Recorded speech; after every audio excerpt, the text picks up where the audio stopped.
intervast project, de boorbuiten. Nou, de mensen die hier wonen zeggen dat het onderling wel rustig toeven is met de buren. Alleen hebben zij last van gasten vanuit de boorbuiten die hier de woonwijk toch wel onveilig maakt. Een mevrouw, en dat is dan mevrouw Evelien Hassenkam, die is er gisteren op haar erf beroofd geworden. En een andere buurtbewoonster die vertelt wat zij als overige buren allemaal hier meemaken in de buurt. Verschrikkelijk allemaal, om toch waar je denkt dat je in alle rust kunt blijven, dat je dan steeds dieven en rovers krijgt. Ik ben hier zo beroofd. Ik zat hier op de stoel op het erf en ik ben beroofd. Buurten hebben me geholpen. Politie te bellen en zo. Hoe laat was het ongeveer? Ik denk 5 uur tijd. U was er alleen hier? Jawel. Ja, omdat mijn man moest gaan douchen, eten en daarna weer terugkomen. Ja, uw huis is hier in aanbouw, hè? Jawel. Voordat mensen zich afvragen waar we zijn. Er wordt hier nu een woning neergezet, een woning gebouwd voor de familie Hassan Khan. En mevrouw Hassan Khan was toen op dat moment hier. En de arbeiders, die waren er niet? Nee, gisteren was zondag. En zondag zijn die arbeiders vrij. Ja. En u bent toen waarmee gekomen op uw fiets en met uw tas? Ja. En u zat toen hier op een stoel? Jawel. En van waar kwam die persoon? Achteraan, achter dat huis. En hij is gelijk naar u toe gerend? Ja, niet gerend. Komen eerst praten, zeggen waar is die biggie man hier zo.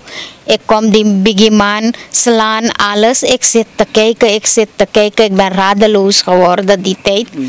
En daarna zou ik weggaan of zo. Dan heeft hij mijn tas getrokken en in die bos gegaan. Maar heeft u niet geslagen of zo? Heeft alleen uw tas weggerukt? Weggerukt en ik ben gevallen. Alle mijn knieën, alle mijn handen. Heeft ongeluk gehad. En de buren? U heeft toen om hulp geroepen? Ja, die jongen weg. Er is een jongen van 15, 16 jaar denk ik weet precies niet. Of meer. En dan die jongen is in die bos gegaan, daar heb ik dat gelegenheid gehad. Hier is hij geweest? Ja, jawel. Oké. Jawel. Dus dan heb ik dat gelegenheid gehad om op straat te rennen en hulp te vragen. Buurvrouw heeft me geholpen, overkant buurvrouw heeft me geholpen. Iedereen heeft wel geholpen. Agenten zijn gekomen van Keizerstraat en zijn gegaan in die bos, hebben mijn tas teruggebracht. Wat had u in uw tas? Geld en mijn oorbel en mijn cellulair, sleutel, allerlei dingen. En heeft alles genomen? Hij heeft mijn cellulair genomen, mijn oorbel genomen, geld. En sleutel van de klerenkast kan ik niet vinden. Ja. Marktas, alles met marktas was ik. Mijn tas zat in die marktas. En de politie heeft toen de aangifte genomen? Jawel, jawel. En de politie zegt als hij heeft iets gehoord, dan gaat hij mij komen halen om overhoor te doen. Ja. En, nou weet ik niet hoe lang gaat dit duren. Want ik zou vragen om verzoek doen een buurtbewaker hier te zijn. Want kijk, alles zit met bos. Ik kan de hele nacht niet hier zo blijven in dit hut. En dan ben je niet veilig. Ja. Maar we begrijpen, mevrouw Hassan Khan, u bent niet alleen slachtoffer geworden, maar ik begrijp in feite is de buurt hier erg onveilig. Bijna bij iedereen wordt er hier gestolen. Jawel. Ja. Ik heb net uw buurvrouw ontmoet en zij stond op het punt van vertrek. Maar zij heeft ons verteld dat ondanks het feit dat zij een gerespecteerde baan heeft in die gemeenschap. Ze is docent op een middelbare school. En ze zegt wanneer ze thuis aankomt, en dat is toch heel kwalijk in die gemeenschap wanneer mensen dat moeten doen. De mevrouw gaf ons aan dat zij wanneer ze thuis aankomt, ze dan al 9 uur in bed is om 2 uur in de ochtend op te staan om daarna de wacht te houden. Omdat de buurt hier zo onveilig is. Hoe heet deze straat hier? Mijn Pontuweg. Ja. Ik denk wel via Bakamuuweg, hoofdweg, via Bakamuuweg om de bocht. En waaronder valt dit Charlesburg? Zo houden weg. Ja, Charlesburg dus. Ja. Dit is gewoon achter Charlesburg. Achter Charlesburg, dicht bij de boerbuiten. Jawel. Want deze kant is de boerbuiten, Ja. waar die verkomen en zo. Ja. En jullie zeiden op andere adressen worden er gascilinders gestolen van mensen. Jawel. Ja, meneer. Ja. Hm? En de dieven wonen niet ver, zeggen jullie. Nee, helemaal niet. En de politie weet dat. Ja, het is al bekend bij de politie. Maar hoe lang ga ik zo zitten met angst? Hele nacht zitten. Want we hebben in dat huis al koperbuizen gezet. En waterleiding. En elektrisch gaat ook nu bezig zijn. En we moeten wacht houden. En dan ben ik niet veilig. Ja. Ik slaap hier, ik doe alles. Hele nacht moet ik hier zitten, maar ik kan niet, ik ben niet vrij. Ik heb niet zoveel geld om schutting, al haal je schutting, toch wordt het probleem. Ja, en u zegt, u had een groot verzoek, mevrouw Hassan-Khan, Ja. voor openbaar groen. Jawel. Om passage hier en naast uw huis, om dat allemaal open te breken. Jawel. Wat wilde u zo zeggen? Wat wilde u openbaar groen zeggen? Een verzoek doen om te komen hier ontbossen. En achter mijn erf ook, want dan weet ik niet wat gebeurt het. Want als ze hebben mij geroofd, dan hebben in die bos gegaan. Ja. En daar ziet niemand wat gebeurt het daar. Waar zijn die mensen gegaan? Ja. Omdat in die agenten zijn gekomen, dan zijn gegaan met tas te halen daar in die bos. Dus dat is de verzoek. En die buurten wat hebben hier percelen ook komen onderhouden. Via de openbaar groen. Ja. En ik begreep net van uw man dat jullie nu hier 's avonds zelf de wacht houden. Jawel. Jawel, hij zou gaan baden, dan zou ik hier blijven, want het was overdag. Ik zeg, ga baden, eten, dan kom jij weer terug. Dan zijn wij samen. En in dat nippertje is dat ding gebeurd. En wat ik hier zie aan uw arm, is dat wat... Ongeluk gehad, hier alles ongeluk gehad. Ja. En dit is wat gisteren? Ja, hij heeft me getrokken. En dan Oké. Oh, heeft u getrokken? Ja. Oké. Ja, alles. Maar ik weet niet hoe lang gaat dit zaak zo blijven bij de agent. Ja. Want ze moeten wat doen. Want de hele nacht kan ik niet hier zitten alleen. Zich even voorstellen. Ik ben Mary Ellen Ja. en mijn achternaam is Daan. Ja, mevrouw Mary Ellen, u bent bewoonster van welke straat?